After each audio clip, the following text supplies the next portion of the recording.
Yeah. Do you know for people that are in that paycheck to paycheck cycle, which I was in for many, many years of my life, where I'd get paid from my call center, I'd go and spend the money, and I'd pretty much spend all the money within the first couple of days of getting the paycheck, and I was just waiting the next 3 weeks for the next paycheck. What advice would you give them about getting out of that cycle? Because you almost feel imprisoned by that cycle if you're in it. Absolutely.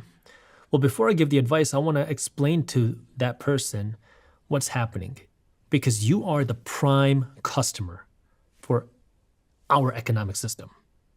Banks love you because they can sell you payday loans, they can sell you credit cards, they can sell you lines of credit, and they can keep you in debt for the rest of your life, which means you keep making the bank rich. Corporations love you because you're not going to think twice when we show you this nice bag, when we show you this nice vacation. You're going to want the stuff, and so we love selling you the stuff. The government loves you because you're going to pay the highest taxes. Employees pay the highest taxes. And so when you're in that situation, you are making everybody else rich at your expense. And so if you want to break out of this, the first thing you got to understand, you need to make yourself rich before you make everybody else rich. Because when you're spending all your money, you are putting your money into their pockets. And you have to stop that. You got to keep that money for yourself. You're in a boat. Think of it this way. You're in a boat. And this boat has water just flowing in, and you are sinking. And you got to start by sealing the holes. And that means you got to stop the spending. So if you are in what I call the financial danger zone, which is you don't have $2,000 saved up for an emergency, and you have credit card debt.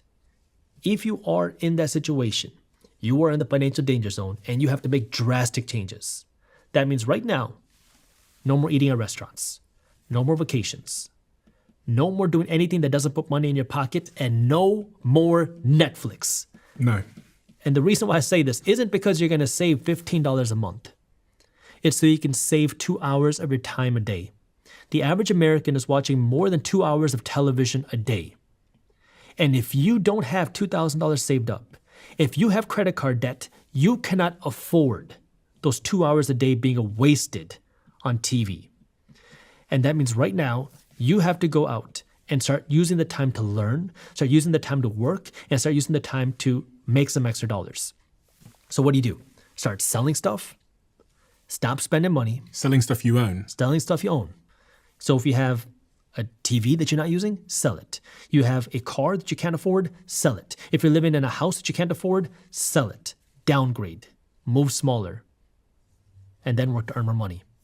I've got to say, the couple of things that I came to mind as you were saying that, and funnily enough, I put myself in the shoes of 18-year-old Stephen Bartlett when I was in that small apartment with 3 or 4 immigrants in Moss Side, Rusholme, and I was, my rent was nothing. My rent was £150 a month, which I could not afford and I could not pay, and I was intermittently working between call center jobs, and whatever money I got, I spent. And part of the reason I spent it, Jaspreet, is because, like many people watching, especially men who sometimes feel the need because of the way society is, I was trying to get laid at the same time.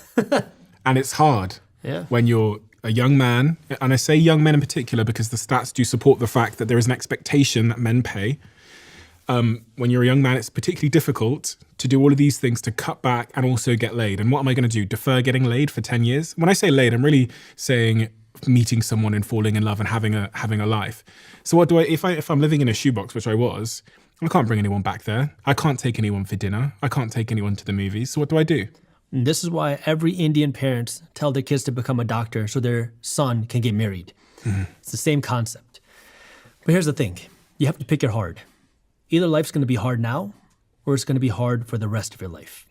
And you have to pick what's more important to you right now.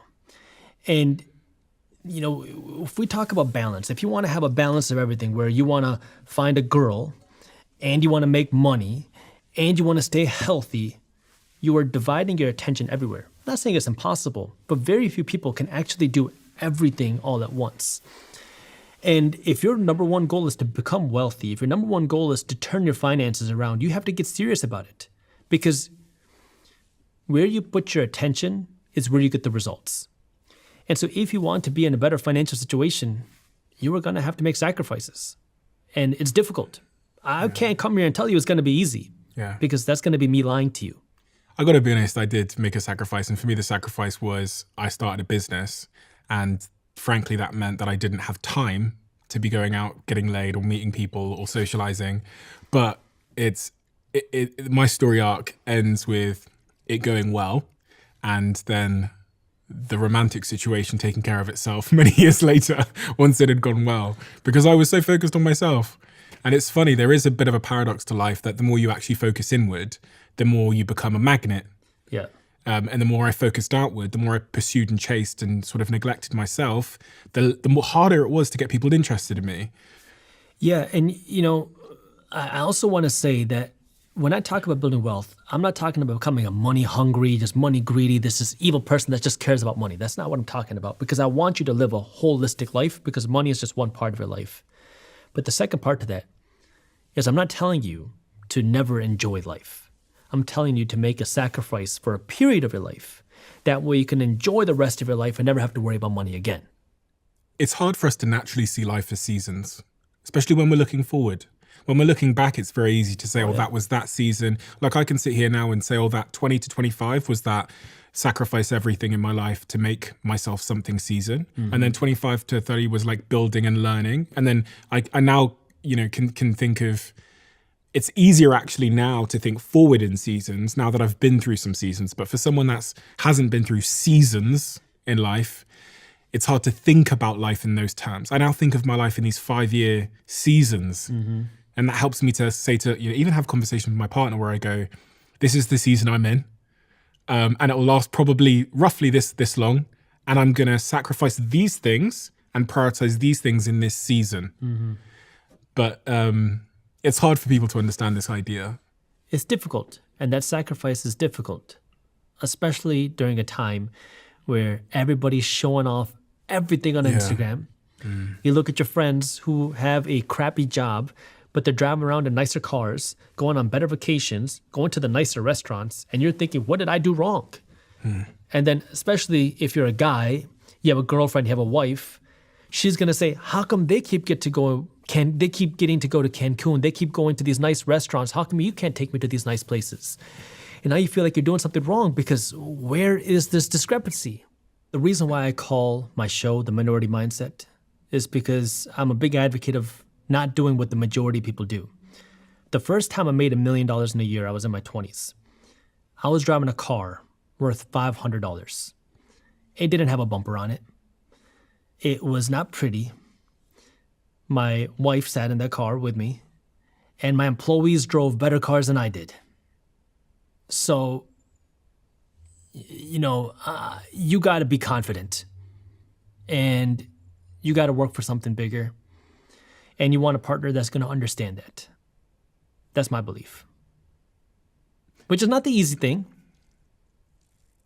It's interesting because confidence is such a internal thing. And I just feel like I probably didn't have it then.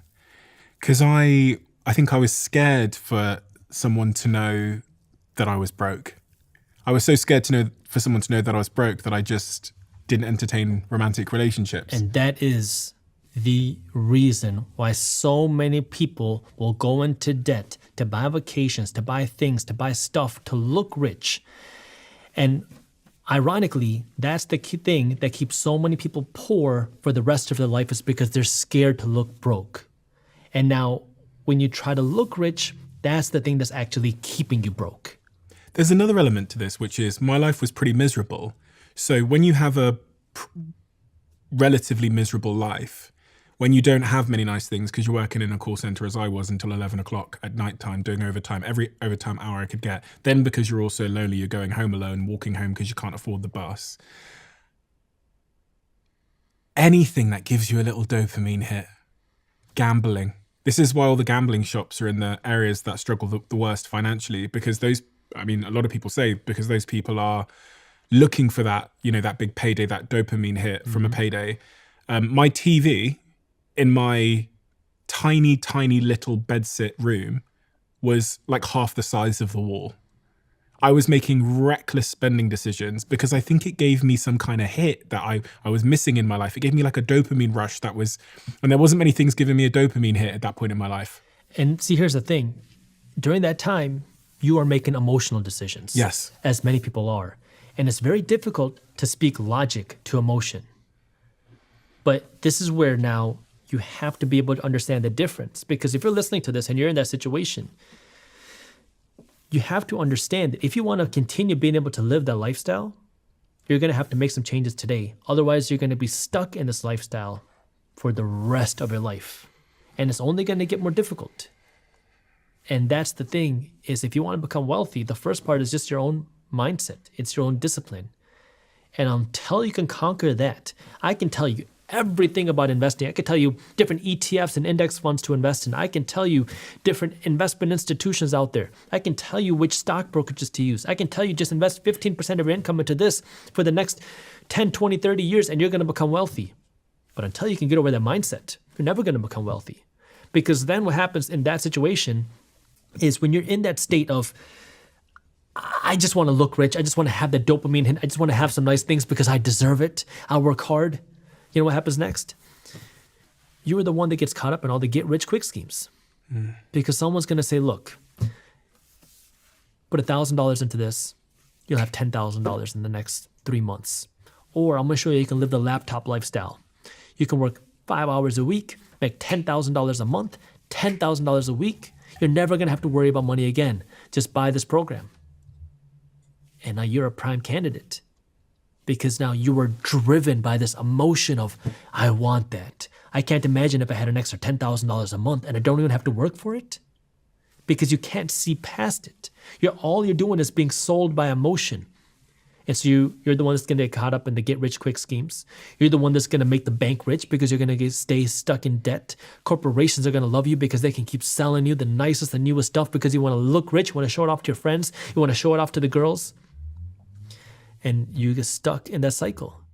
Isn't this cool? Every single conversation I have here on the Diary of a CEO, at the very end of it, you'll know, I asked the guest to leave a question in the Diary of a CEO.